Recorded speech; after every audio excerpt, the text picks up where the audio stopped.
So yesterday, I got a comment on my prediction video of the Saturday and Sunday games, basically saying I covered too many games when I was doing my predictions, which is definitely fair. So today, instead of covering every single game that is going to be happening, I was actually planning on doing the championship games as well. I will just be doing Champions League. I will just be doing Champions League. These will only cover the first leg. I'm not going to be talking about the second leg. I'm not going to be talking about the full tie. I'm just talking about, you know what, I'll do the first leg, and then I'll talk about what I think will actually happen with the full tie and everything. Yeah, let's just get into it. Let's just start. First off, we're going to be going with the Tuesday games. First game that's going to be happening, my time. What the hell? Oh, I have a VPN installed. Okay, that's why. Because I'm looking here and I'm like 5:45 p.m. What the hell am I looking at? But I have a VPN. So that's why it's weird. Galatasaray, Liverpool, first leg. First leg's going to be at, I don't even know the stadium, but in Turkey, Galatasaray Stadium. I'm going to go with the Galatasaray win. I'm going to be honest, with the full leg, I actually think for the full entire thing, I think Galatasaray will go through. I don't think Liverpool have it. I think Arne Slot has kind of proven that he is not good in multiple competitions. He's just not that great of a manager for multiple competitions. Now, obviously, the last time he lost in the Champions League was against PSG, but in PSG, won the quintuple or whatever. PSG, they didn't even do anything. They truly didn't do anything. They got saved by Alisson so many times. And honestly, Alisson this season hasn't been that fantastic like he was last season.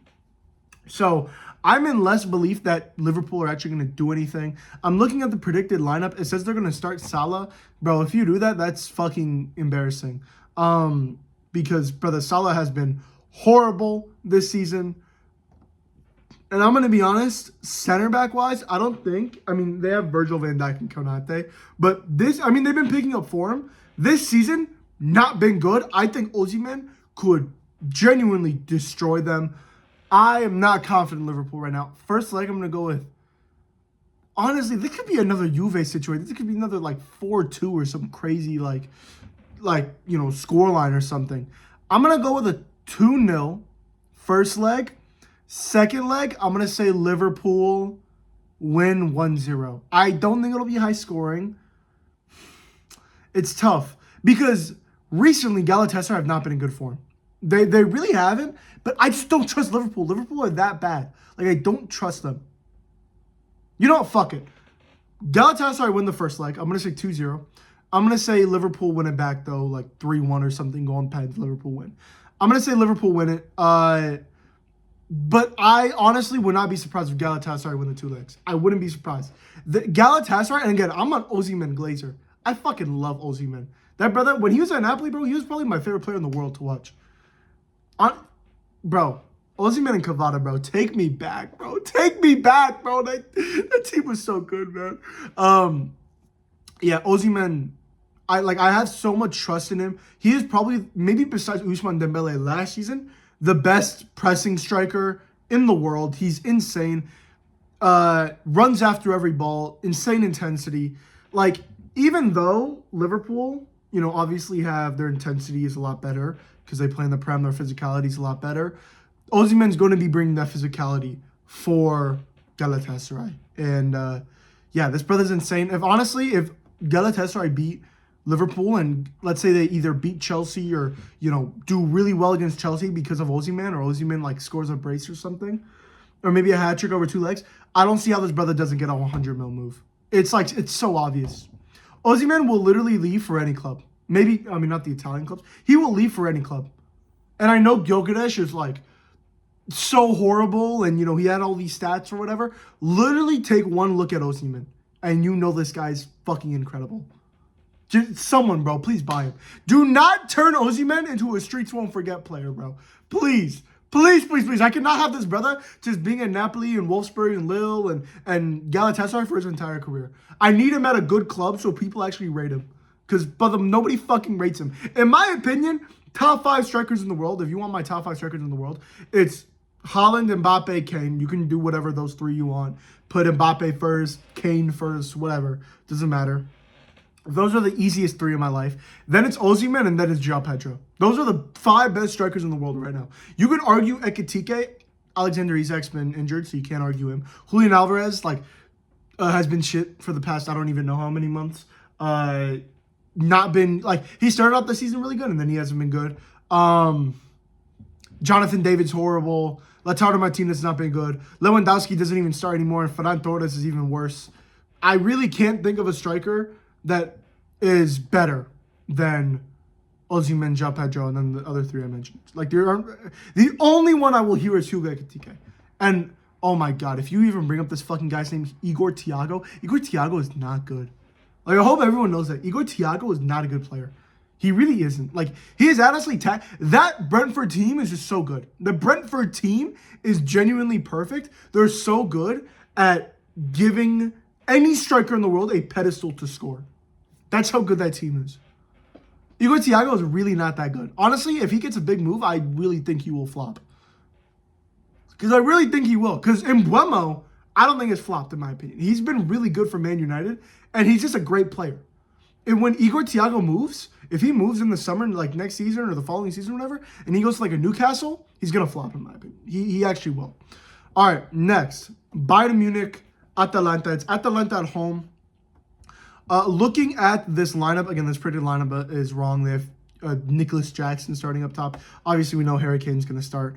I think they were just resting him last game. I don't even remember who they played. They played Mönchengladbach or some shit. I don't even remember. Mönchengladbach or some shit. Yeah, they were obviously resting Kane. I'm going to have Bayern Munich win this. Oh, I need to say my scoreline. Did I? I said 2-0 Galatasaray. I'm going to say Bayern Munich win this game 3-0. And then I'm going to say on the second leg at home they win I'm going to say they win 4-2. I think Atalanta will try to make a comeback and they might score first or something. But it'll probably be a 3-2 blowout or something on the leg home. Atalanta just don't have it. They're just not good. Well, they've been getting better this season. But against Dortmund, even though they won the game, especially when they made that comeback, I don't even think they were remotely, way better than Dortmund. They were... Well, they were very close in quality, both Dortmund and Atalanta, even though they made the 2-goal comeback. Next, at 8 p.m., it'll actually be 4 p.m. here, I think, where I live. We have Atletico Madrid, Tottenham Hotspur. Bro, if Spurs win, this is embarrassing. If Spurs win either of the 2 legs, it's embarrassing. This is at home for Atletico Madrid. This is in Spain. You have Lookman, I'm assuming he's not injured. Oh, let me check. Yeah, Lookman is not injured. You have Alvarez, who's actually been, recently he's been getting better. You have all these incredible players. It's Diego Simeone's last season. You have the squad. Just fucking win. Atletico Madrid have been the most inconsistent team this entire year, and I hate Atletico Madrid. I hate Atletico Madrid because they try to play the Arsenal style of football, which is just defending, physicality, and they're still shit. At least Arsenal, I hate Arsenal. At least Arsenal, you can at least give the credit of, they're good. They're the best team in the world. At least you can give the credit of that. Atletico Madrid try to play Arsenal ball, and they're still shit. So, I don't like Atletico Madrid, but for the sake of the fucking sport, please beat Spurs. And honestly, even if it was I have a vendetta against Spurs. I mean, I'm a Chelsea fan, so I kind of do. But, brother, Spurs are just bad. I think Igor Tudor was probably the worst appointment they could have done. Igor Tudor is not going to save that team. Honestly, with Igor Tudor, I think they have a higher chance of relegation right now. Because that team just looks like they don't care. It looks like they don't care. And they have so many injuries. Let me just read out these injuries, bro. Let me just read this out. James Maddison, Kulusevski, I've never heard of this brother. Ben Davies. Wait, no, I have. I'm an idiot, but he's a nobody. Udogi, Jed Spence. I mean, they both have low-key been ass this season, so I don't even... I mean, they've been playing through injury, but whatever. Dragerson, Bergval, Bentancur, Mohamed Kudus, Odegaard. And honestly, brother, your team is in 17th place, or whatever place they were in by the January transfer window. And your plan is to sign Kaidiki, or whatever his name is, the brother who played at Cruzeiro. Or no, they signed someone else, but they signed a Brazilian fullback who was at the Brazilian league, doesn't know any English, doesn't know the league, doesn't know the sport, or not doesn't know the sport, doesn't know the language, doesn't know the food, doesn't know anything. It's going to take a long time for him to really like get settled. And your problem right now, as a team, your problem is your progressive passing. In the midfield, you cannot progressive pass. James Maddison was supposed to be a player for that. It's not working. Bergvall is supposed to try to do that. He's injured. You don't have a single midfielder that can progressively pass the ball. You don't have a single one. And yet you go and you buy a Conor Gallagher, who is notoriously shit at that. You have two midfielders, Bentancur and Palhinha, who are just aggressive merchants. All they can do is be aggressive and be decent at best defensively. That's all they can do. And you go and buy a third one. What the fuck are you thinking, bro? What are you thinking? Horrible, horrible decision by the board. I honestly hope they lose this and they get relegated. Honestly, you know what I actually hope? I hope they win this and they go on to the final just to like get blown out and get relegated. I hope that shit happens. Though I am having Atletico Madrid win. Honestly, man, it would honestly be fine for Arsenal winning the league if Spurs get relegated. It's not even like a hatred for Spurs. I mean, I don't like them. But it's not even a hatred. It's just, I want a big team to go down. It's been championship sides over championship sides under championship sides, just going down over and over and over again. I want some variety. I actually want a big team to go down. I think that would be incredible. And I don't want it to be like, oh, Nottingham Forest or whatever. Yeah, they got 7th last year. Who cares? You know? I actually want it to be a big, big team. And I want Leeds to stay up. I want West Ham to stay up. I want obviously Sunderland's going to stay up. They're like 9th or 12th or something like that. I mean, they have been in poor form, but they made enough points. They're staying up. I wanted Wolves to stay up because Wolves have actually been playing some decent football. So I don't even hate the fact that they're staying up. Let's go to the next game. We've only been like 3 out of 8 games. So let's just go to the next game. Newcastle United versus Barcelona. I would love to say Newcastle will win this, but team's just not very good. They really don't have the depth to compete in both the Champions League and the Premier League. I don't think they're going to be doing that much here. I think it'll be a closer game than people will originally think. Like when they did face in the group stage, it took a Marcus Rashford wonder goal to send them through to, for Barcelona to win. So I think the first leg could be a 2-2 or like a 3-3. I think it could be a very scary result for Barcelona. But I think at the end of the day, Barcelona's going to win. So I'm going to go with a tie. I think it'll be like a 3-3 for Barcelona. I think like Barcelona will maybe not dominate. The thing is they have Marc Bernal. Like in the midfield, who are they going to start? They're probably going to start Pedri and Marc Bernal. Those are probably the two. Because you need a defensive midfielder. You have to start Pedri. Pedri is probably not even at 100% yet. He's probably like 70%. So he's going to get bitched off the ball by Tonali. And then Marc Bernal literally came back from a year being off because he tore his ACL. Like the physicality in the midfield is going to be very important. And I really only see Newcastle winning that. There's no way Barcelona win the physicality battle. Maybe they'll win the midfield battle in terms of like passing to, their front fours respectively or whatever the fuck. But even then, like Newcastle have Bruno Guimaraes. Or is he even playing? I don't know. Let me check actually. No, apparently he's injured mid-April. So never mind. But yeah, I guess they don't have him. But like they have like good midfielders who can, pass to like a Voltemade or a fucking what oh my god, why am I forgetting his name? Oh my god, Anthony Gordon. There we go, Anthony Gordon. I don't know why I was still forgetting Anthony Gordon for some reason. Like you have those players, like Newcastle are not a bad team. They're just like they're too unfocused, like they're too ambitious. They lost every single one during the transfer window this summer. They lost every single one of the players they wanted to buy, and they lost their best player, like in years, Alexander Isak. So, like, what are you really gonna do? I think Barcelona are just gonna win that. Maybe not easily, but they're definitely gonna win. All right, next day on Wednesday. In my opinion, this is a more interesting day, just because of PSG, Chelsea, Real Madrid, Man City. Let's go through the other two first. Leverkusen, Arsenal. This is obviously early kickoff. Arsenal are going to win. I really don't care home or away. This could be another PSV situation where last year or last season, they faced PSV in the round of 16, and everyone was like, oh, it might be a close game. It might be this because Arsenal are looking shaky, which they kind of are right now. I mean, they're definitely still like at least the top 2 best team in the world. They are looking a bit shaky. They're still, I think they could literally demolish first leg like 6-1. I think they could fucking obliterate them. Arsenal, like, for some reason, oh my god, sorry, I just ate dinner. For some reason, Arsenal just randomly will just fucking destroy some of these small teams just off like physicality and goals alone. I think they're gonna destroy Leverkusen. I see Leverkusen not doing anything. Who do they even have in defense, bro? Tapsoba, they have Kwanzaa, and then Andrich. Bro, has Andrich ever made a tackle in his entire life? Probably not. I mean, this team isn't awful. Like, they have, like, really, like, in the transfer window. I remember the summer transfer window when Bayer Leverkusen were just buying youngsters after youngsters after youngsters. They have some decent players. Like, fans of the channel will know. Elas Ben Seguir. I don't even know how to pronounce his name. Elas Ben Seguir played at Monaco. He is an insane wonder kid, in my opinion. He's a Moroccan. He's really, really good. He's a great winger. They have Kofane, who is a 19-year-old like French striker, I think.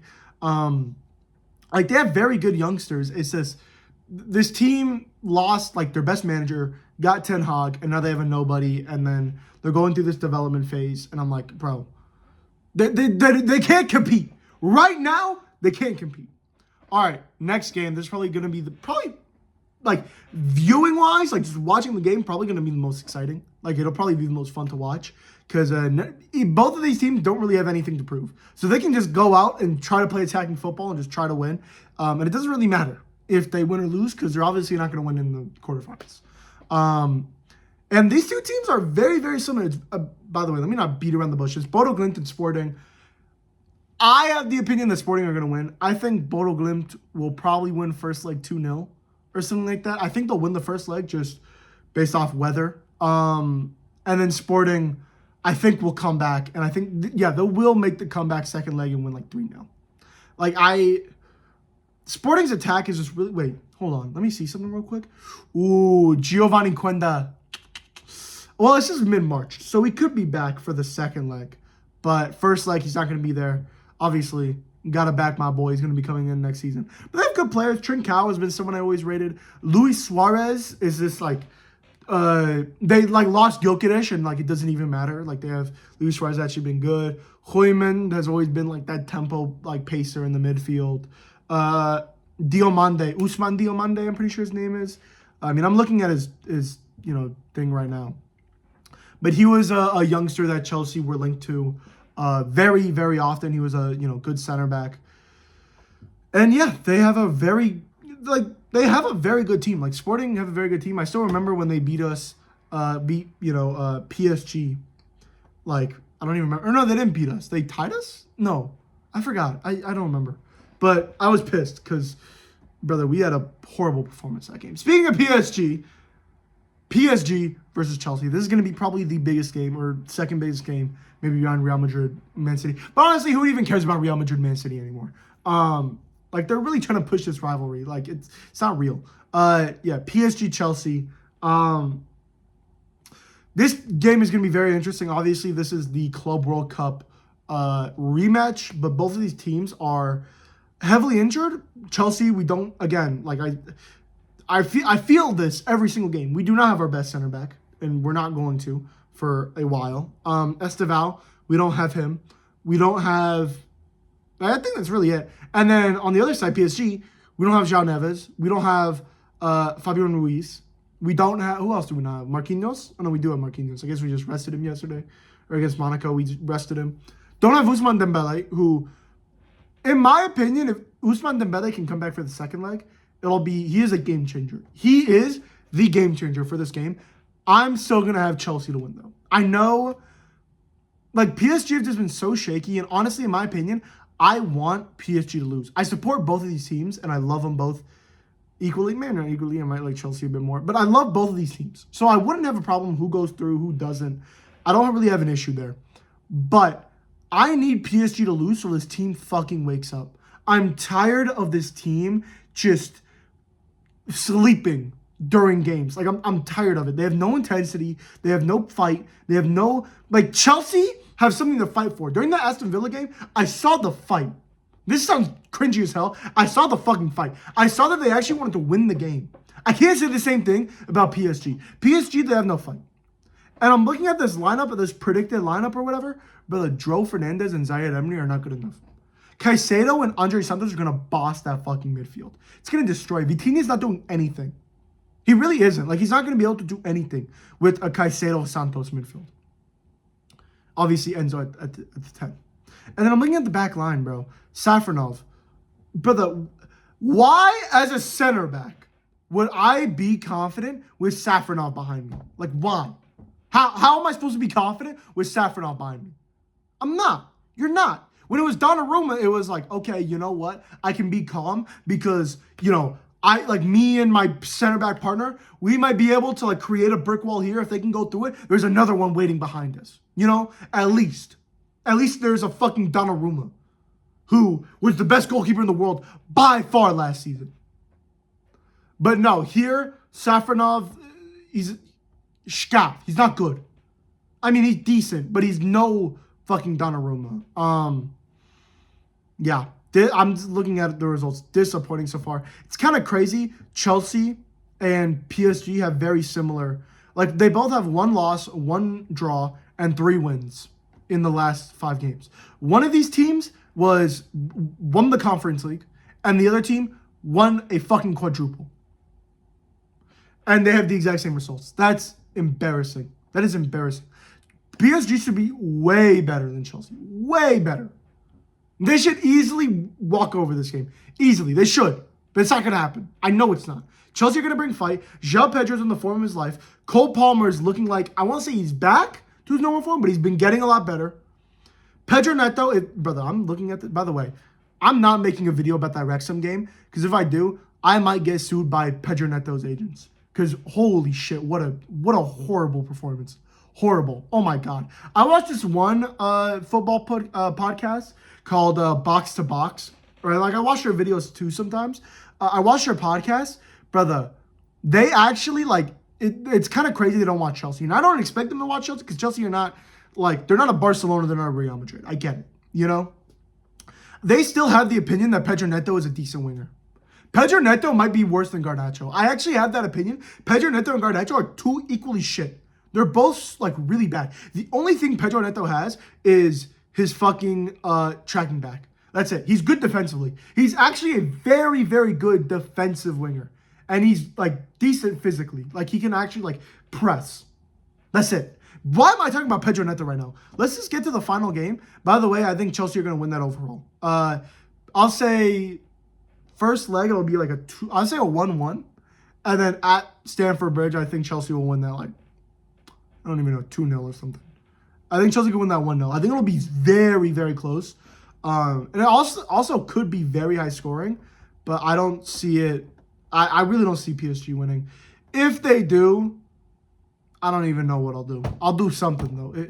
Bro, like, I actually, like, really hope PSG. I don't hope PSG lose, but I hope PSG fucking wake up because these performances are abysmal.